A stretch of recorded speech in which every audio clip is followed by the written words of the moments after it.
عليكم ورحمة الله وبركاته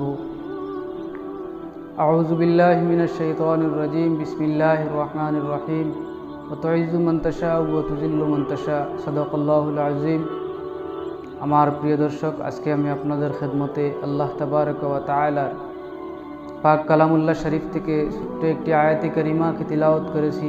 সেই আয়াতের মধ্যে আল্লাহ তাবারক ওয়া তাআলা বলেন, ইজ্জত দেনেওয়ালা শুধুমাত্র আল্লাহ এবং জিল্লত করনেওয়ালা শুধুমাত্র আল্লাহ।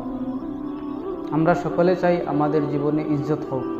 আমরা এটাই কখনো চাই না যে আমরা বেইজ্জত হই। এই ইজ্জতটা যদি আমরা পেতে হয় তাহলে আমাদেরকে কি করা দরকার, কিসের উপর চলাফেরা দরকার, সেটাই আজকে বলতে চাই আপনাদেরকে। এক হাদিস শরীফের মধ্যে এসেছে, আল্লাহর হাবিব সাল্লাল্লাহু আলাইহি ওয়াসাল্লামের কাছে এক সাহাবী এসে বলে, ইয়া রাসূলুল্লাহ ওয়া ইয়া হাবিবাল্লাহ ফিদাকা আম্মি ওয়া আবি, ওগো আল্লাহর নবী, আপনার কদমে আমার মা বাবা কুরবান। আপনি আমাকে এটাই বলেন যে কিসের মধ্যে ইজ্জত আল্লাহ তাবারক ওয়া তাআলা রেখেছেন এবং জিল্লত কি।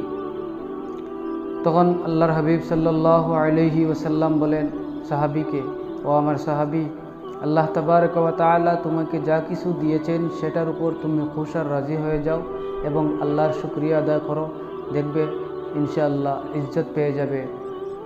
এবং জিল্লত হলো তুমি জীবনে কোনো জিনিসের উপর লালচ করবে না। যদি লালচ করো তাহলে আল্লাহ তোমাকে বেইজ্জত করে দিবেন। আমাদের সবচেয়ে বড় ভুল হলো আমাদেরকে আল্লাহ তাবারক ওয়া তাআলা যা কিছু দান করেছেন সেটার উপর আমরা খুশ আর রাজি থাকতে পারি না এবং আল্লাহর শুকরিয়া আদায় করতে পারি না।